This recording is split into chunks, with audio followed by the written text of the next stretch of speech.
Good day, everybody. My name is Dennis Collier. I teach a course at the University of Toronto all about sports performance.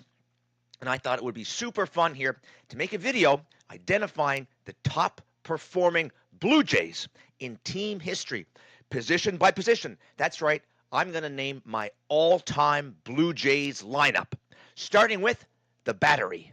Who is the best starting pitcher this team ever had? Really, only two candidates here, Roy Halladay or Dave Stieb. Now, Dave Stieb did play for the team way, way longer than Halladay. Stieb was a lifelong Blue Jay, really. But come on now, I think we have to agree that the better pitcher was Roy Halladay. With this franchise, Roy Halladay won a Cy Young, for goodness sake, and actually came runner-up a second year. Dave Stieb never did that. And then if you look at their careers overall, Halladay went on to do the exact same thing with the Phillies. He won his second Cy Young and was also runner-up a second year with the Phillies. But here is my favorite Roy Halladay stat. This guy led his league in complete games 7 times, which is the most of any pitcher in the post-World War II era. Of course, Dave Stieb did have more complete games than did Halladay. But even though it wasn't that long ago and their careers aren't separated by that much, it was a different era, obviously, when Stieb pitched. Guys just pitched complete games more often. At the end of the day, look, Roy Halladay is in the Baseball Hall of Fame, and he is my guy. He's my starting pitcher on the all-time Blue Jays roster. R.I.P., Doc. Coming out of the bullpen, the best relief pitcher in Blue Jays history. This one, no doubt about it, Tom Henke. He had nearly 100 saves, more than the number 2 guy on this list, Dwayne Ward. Henke finished with a career ERA of 2.48.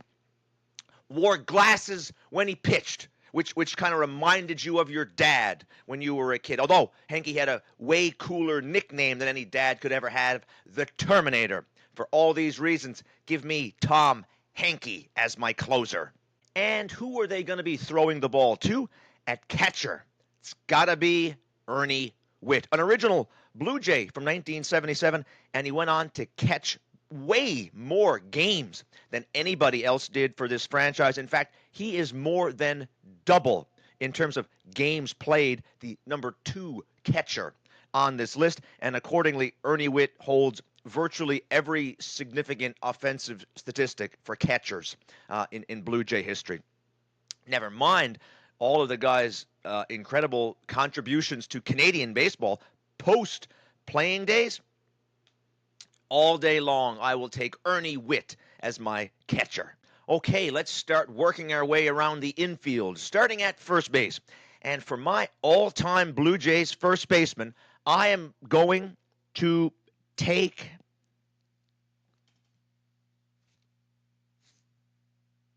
I know what you're thinking. The first guy that comes to mind, obviously, nowadays is Vladimir Guerrero, but there's a little bit of recency bias at work there, considering what the guy just did in the playoffs. But I would encourage you to don't forget the career of Carlos Delgado, who is the Blue Jays' all-time leader in home runs by a mile, actually. And as far as a best ever singular season, just listen to the numbers that Carlos Delgado put up in the year 2000. That year, he hit 41 home runs, drove in 137 runs, and he batted .344. Vlad has never had a year that good yet. And it is largely for that reason, the yet, as to why I am going to put Vladimir Guerrero Jr. at first base on my all-time Blue Jays team. Because I am doing a bit of forecasting here, but considering Vlad has signed this enormous multi-million dollar, multi-year deal, put it this way. Do you think over the next 8 seasons, Vladimir Guerrero Jr. for this team can average 20 home runs? That seems very, very doable. I think we'd all agree. And if Vlad does that, then guess what? Vlad is now the Blue Jays' all-time home run leader. And needless to say, he could also have some seasons in there where he puts up some really, really big numbers. Probable, even. Blue Jay fans would certainly like to hope so, which would further elevate him in these rankings. And the last thing I'll say about Vlad's 2025 playoff run, it absolutely does count. Not to take anything away from Carlos Delgado, who just happened to play on teams that weren't good enough to enable him to have any kind of a playoff run. So we'll just never know about his ability to perform on the biggest stage. We do know about Vlad, and this guy put forth, not just in Blue Jays history, in baseball history, one of the all-time great postseason runs that absolutely does count for something. So Vladimir Guerrero Jr. is my all-time Blue Jays first baseman. At second base, this is easy, gotta be Roberto Alomar. Roberto Alomar won the Gold Glove 2 million times, including 5 straight Gold Gloves with the Blue Jays. There's only one guy in Blue Jays history who stole more bases than Roberto Alomar. He's the only long-term Jay to finish his career with a 300 batting average. This one's easy. Second base, Roberto Alomar. At the shortstop position, I know what you're thinking. You're going to say, Dennis, you're all over putting Vlad at first base. So you're going to say Bo Bichette is the Blue Jays' all-time shortstop. But just to illustrate to you, I do not believe history started yesterday. My shortstop for the all-time Blue Jays roster is Tony Fernandez. And frankly, sorry, Bo, it's not even close. Tony Fernandez is the Blue Jays' all-time leader in games played, all-time leader in hits, 4th all-time in stolen bases. Talk about coming through in the clutch. This guy had a career 327 batting average in the postseason. And we haven't even gotten to this guy's best skill as a baseball player, which was his defense. 4 straight Gold Gloves in the late 80s for this organization. If you're asking the question, who is the best Blue Jays shortstop there ever was, there's only one answer. It is Tony Fernandez. No. Bo is not like Vlad. I can't project for Bo. I don't know if Bo is going to be on the team when this video airs. On the hot corner, I'm going to go with Josh Donaldson, who is the least tenured Blue Jay of any player on my team. He only played 3.5 seasons with the Jays. But man, oh man, what glorious 3.5 seasons they were, including winning a league MVP over this time. Only the second Jay in history to ever do that. So the peak of Josh Donaldson as a Blue Jay is super high. And even if you analyze over the long term, Josh Donaldson, for example, has more home runs as a Blue Jay than do other third base candidates like Kelly Gruber or Ed Sprague, despite playing in only about half the number of games that those guys played. So for these reasons, my third baseman is going to be Josh Donaldson. Moving into the outfield, specifically starting in center field, I'm going to take Vernon Wells. And this position was a bit of a tough one for me, but I am going to go with Vernon Wells, although he beats out some guys who Blue Jay fans may have fonder memories of. Guys like Devon White, who, of course, won with this team, or even a Lloyd Mosby. Vernon Wells kind of falls into the same trap as his teammate Carlos Delgado, in that he played for the team during that stretch when they had no playoff runs whatsoever. But I think you got to go with Vernon Wells at this position because his name is all over the Blue Jays record book. 4th all-time in Jays home runs, and Vernon Wells is actually 2nd all-time for the Jays in hits and RBIs. And although he might not have been a divo in center field defensively, Vernon Wells won 3 Gold Gloves as a center fielder. I'd forgotten that. And so for all these reasons, I think the best center fielder the Blue Jays ever had is Vernon Wells. Playing right field for this team, another no-doubter has got to be Jose Bautista. He is 2nd all-time for the Blue Jays in home runs and OPS. He's 3rd all-time in franchise history for RBIs and slugging percentage, and of course, he is the architect of one of the coolest damned things I ever saw during a sporting event. Of course, the bat flip. I'll take Jose Batista on my team any day. In left field, you will find the hardest decision of any on this whole roster. In fact, to the point where I'm not even sure what's the right answer. Maybe there is no right answer. These two guys are like 1A and 1B. You could flip a coin. I'll take either of them. I had to decide between Joe Carter or George Bell. Now, these guys' stats are eerily similar in terms of both home runs and RBIs, which are the two main reasons why you take either of these two guys.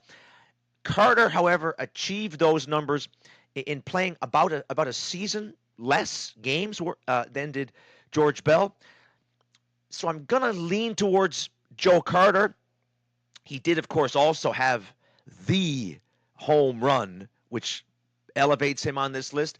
But then again, on the other hand, George Bell also was named the MVP of the league. First Blue Jay to do that, so his ceiling was super, super high. And I might add on a personal note, another reason why it pains me to pick Joe Carter over George Bell is because I happen to be the owner of this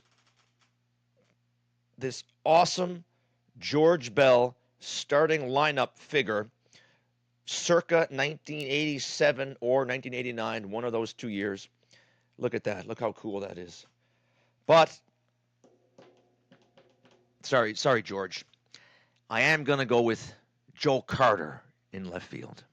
Let's finish up by putting a designated hitter on this team as well. And there's one answer, one DH that was by far the most productive for this team, and it is Edwin Encarnacion. I think people, they forget how good this guy was for this team. Believe it or not, he hit the third most home runs of any Blue Jay ever. He's also third all-time in OPS, and he has the second highest slugging percentage of any Blue Jay in history. On this team, yep, we're going to do it. We are going to walk the parrot with Edwin Encarnacion. And one last thing before I go, now that I've identified the Toronto Blue Jays best of the best position by position, let's put them into a batting order. Why not? Because I got to be honest with you, over the years of my life, I have had a surprisingly large amount of fun making up batting orders for various teams and things. So let's do that right now with this incredible Blue Jays lineup, starting with our leadoff batter. And I'm old school. I like my leadoff hitters to get on base, steal a base.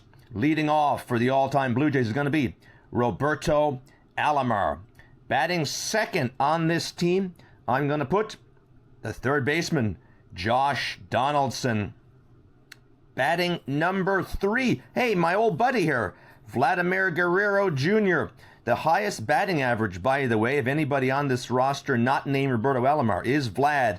I like my contact hitters to be in this number 3 RBI producing spot. Vlad's going to do it for us. Speaking of which, RBI producing spots, batting cleanup, the prototypical cleanup hitter.